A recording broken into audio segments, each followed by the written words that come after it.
पुण्य अर्जित होते हैं, तब कहीं हमें जाकर के श्रीमद् भागवत सुनने का सौभाग्य प्राप्त होता है। अब आप कहेंगे कि साहब श्रीमद् भागवत कथा तो सब जगह हो रही है, अपने यहाँ कोसी में ही मैं जानू 3 से 4 कथा तो हो रही, 4 कथा हो रही है। तो साहब कथा को कितना सुनेंगे हम लोग? यहीं पर एक ही नगर में, एक ही शहर में 4-4 कथाएं हो रही हैं, तो ये परम हर्ष का विषय है। देखो, भगवान की जब हमारे ऊपर विशेष कृपा होती है ना, तब कहीं जाकर के हमें श्रीमद् भागवत सुनने का सौभाग्य प्राप्त होता है। और देखो, यह श्रीमद् भागवत कथा तो हमारे बाबा विजय रामदास जी महाराज, इस कथा को तो यदि वे चाहते तो वृंदावन जाकर के भी सुन लेते। वृंदावन कोई ज्यादा दूर तो है नहीं, यहां से 1 घंटे का रास्ता है, तो कथा तो बाबा वहां भी सुन सकते थे। परंतु प्रतिवर्ष महाराज जी ने बताया हमें कि यहाँ अनवरत विगत कई वर्षों से श्रीमद् भागवत प्रत्येक वर्ष आयोजन किया जाता है। एक संत की छत्र छाया में बैठ करके आप लोग श्रीमद् भागवत जी को श्रवण करते हैं।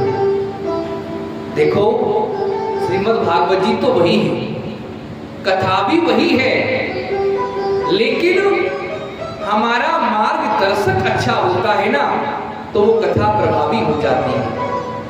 अच्छा, एक बात बताओ, बाबा को क्या पड़ी? बाबा तो स्वयं में अपने आप में संत हैं, भगवती के उपासक हैं, भगवती की सेवा पूजा करती हैं।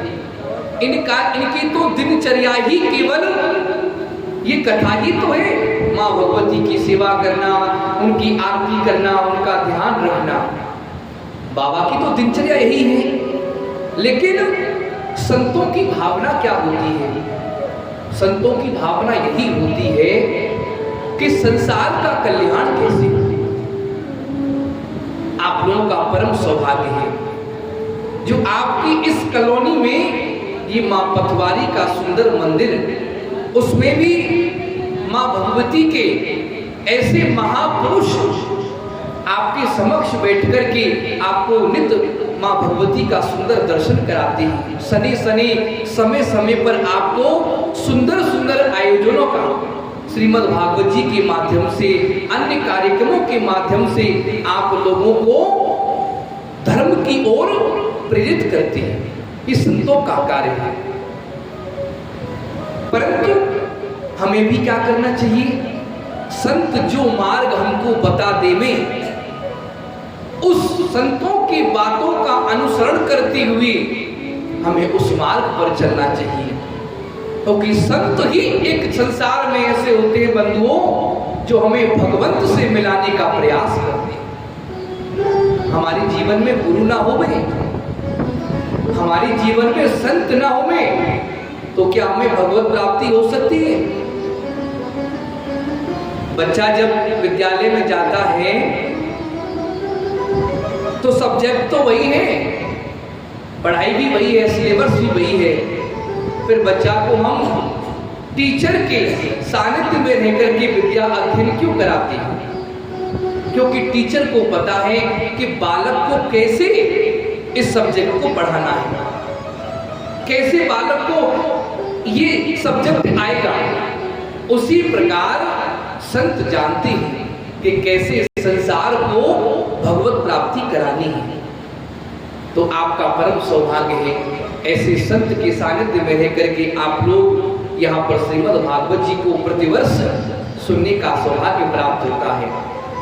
देखो, माँ भगवती की जिसके ऊपर कृपा होती है ना, और माँ भगवती की जिसके लिए इच्छा होती है, वही यहाँ कथा करने को आ सकता है। हम तो अनायास एक बार यहाँ कोसी में आए थे, तो नवरात्रि की बात महाराज जी, तो बड़ा सुंदर यहाँ बंगला सजा हुआ था, दिव्य दर्शन थे, हमने भी दर्शन प्राप्त किए, महाराज जी से भेंट मुलाकात हुई। देखो, दर्शन करके हमको बड़ा आनंद आया।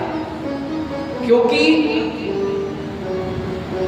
मंदिर में प्रतिमा चाहे जो भी हो, भगवती की हो चाहे किसी देवता की हो, जब तक उसका पुजारी, उसका उपासक सिद्ध ना होगा तो प्रतिमा भी सिद्ध नहीं हो सकती। यदि उपासक सिद्ध है तो प्रतिमा स्वयं में अपने आप में बोलती है।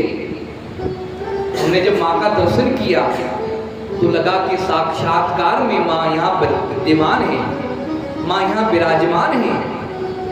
तो हमें भी बड़ा मन में प्रेरणा हुई, माँ की ही कुछ ऐसी हुई कि बोले कथा आपको यहाँ करनी है। बाबा से भी चर्चा हुई तो सने सने बात चलती रही और यहाँ आने का सौभाग्य, कई लोगों का प्रयास भी रहा, सबके माध्यम से यहाँ आज श्रीमद् भागवत जी का शुभारंभ हुआ है। तो ये संत की कृपा के ऊपर, संत न चाहते तो शायद ये कार्य नहीं हो पाता। तो आज संत की छत्र छाया में बैठ करके हम लोग यहाँ 7 दिन तक, देखो यहाँ कथा का समय महाराज जी ने हमको बताया कि 2 बजे से कथा प्रारंभ हो जाया करेगी, लेकिन आज हमने पहले ही दिन देखा कि यहाँ तो 2 क्या 3 से भी ऊपर हो गया, तो यहाँ कोई भक्त ही नहीं आई। लेकिन हमारा कार्य तो देखो कथा करने का है। बात भी सही है, गर्मी भी है भाई, देखो हर व्यक्ति को अपना कार्य भी है, पर जैसे जैसे समय की अनुकूलता हो व्यक्ति को यहाँ आकर के, देखो गंगा को कौन लेकर के आए थे? गंगा को भागीरथ जी लेकर के आए थे। और आज उस गंगा में स्नान करने का लाभ कितने लोग ले रहे हैं? हजारों लोग लाभ उठा रहे हैं। तो आपके यहाँ इस भगवती के परिसर में ये भागवत रूपी गंगा को लाने वाले कौन? बाबा विजय राज जी महाराज हैं। लेकिन ये हमारे ऊपर निर्भर करता है कि हम लोग इसका कितना लाभ ले सकते हैं। तो ये मैंने कहा ना, एक जन्म की नहीं, जन्म जन्मांतर की जब पुण्य हमारे अर्जित होते हैं तब कहीं जाकर के श्रीमद् भागवत सुनने का सौभाग्य प्राप्त होता है। सत्संग बम चलवते पुरुषो यदा वही। अब होता क्या है इसको सुनने से महाराज? कथा तो सब जगह हो ही रही है, यहाँ भी 4 जगह कथा हो रही है, कितना सुने? और होता क्या है कथा को सुनने से? तो संत कहते हैं कि अज्ञान हेतु कृतिमोह मदांधकारिणासं विधायि तदोदयते विवेकः। हमारे और आपके भीतर जो अज्ञान रूपी अंधकार प्रवेश कर गया है, उस अज्ञान रूपी अंधकार को दूर करने के लिए मानो ये सूर्य के समान प्रकाश करने वाली ये श्रीमद् भागवत संहिता है। इस कथा को सुनने से हमारा जीवन जो संसार में ग्रसित होकर के अंधकार में पड़ जाता है, इस कथा को सुनने से हमें वह दिव्य ज्योति प्राप्त होती है जो संत की कृपा से, भगवत की कृपा से, भागवत जी की कृपा से प्राप्त होती है। महाराज विधाय ही तदोदयते विवेक, सुंदर सदमार्ग की हमको प्राप्ति होती है। यहाँ गोस्वामी जी कहते हैं ना अपनी वाणी में कि बिनु सत्संग विवेक न हुई और राम कृपा बिनु सुलभ न सुना। देखो मैं एक बात बताऊं, हमारा तो यही अनुभव है, जगह जगह कथा करने जाते हैं, इस कथा परिसर में वही लोग आएंगे जिनको मां भगवती हाथ पकड़कर खिलाएगी। अन्यथा कितने लोग होंगे महाराज? हम तो नहीं जानते, पर शायद पड़ोस में भी कुछ लोग ऐसे होंगे जो यहाँ 7 दिन तक कथा चलेगी और यहाँ मंदिर में नहीं आ सकते। उनका दोष नहीं है। जब तक माँ की इच्छा ना होगी, भागवत जी की इच्छा ना होगी, वो जीव यहाँ तक पहुँच नहीं पाएगा। बिन सत्संग विवेक ना हुई, राम कृपा बिन सुलभ न सुना। जब तक भगवान की कृपा हमारे जीवन पर नहीं होती है, कोई भी कार्य संसार का संभव नहीं हो पाता है। इसलिए ये श्रीमद् भागवत जी परम पावन संहिता है। इसकी छत्र छाया में बैठ करके आप लोग 7 दिवसीय, देखो ये कोई मनोरंजन का साधन नहीं है, ये धार्मिक अनुष्ठान है। मैं आपको बार बार इस बात को कहूंगा, आप लोग जितने विशुद्ध मन से आप यहां आकर के बैठेंगे, आपको उतनी जल्दी भगवत प्राप्ति होगी। और आपके मन में जो भी कोई संकल्प हो, मैं कहता हूं फिर इस व्यास गद्दी से बैठ करके, आपके मन में जो भी संकल्प हो, 7 दिन तक आप नित्य यहाँ कथा में आकर बैठिए, ये मेरा दावा है। आपका जो भी संकल्प होगा, माँ भगवती उस संकल्प को अवश्य पूर्ण करेंगे, उस मनोकामना को अवश्य पूर्ण करेंगे। लेकिन आना तो पड़ेगा।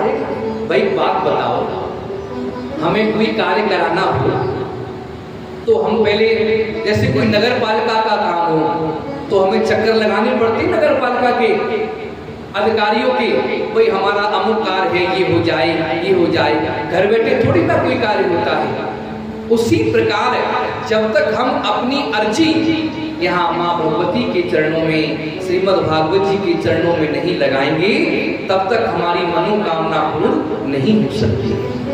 इसलिए बड़ी धैर्यता से, भाव से सभी लोग यहाँ आकर के श्रीमद् भागवत जी को श्रवण करेंगे। देखिए, श्रीमद् भागवत जी को प्रारंभ करने से पूर्व यहाँ महात्मा का, श्रीमद् भागवत जी में महात्मा बताया गया है। अब लोग कहते हैं महाराज जी महात्मा क्या है, इसको सुनने से होता क्या है? महात्मा का सीधा सा अर्थ मैं आपको बताऊं कि श्रीमद् भागवत जी का परिचय ही महात्मा है।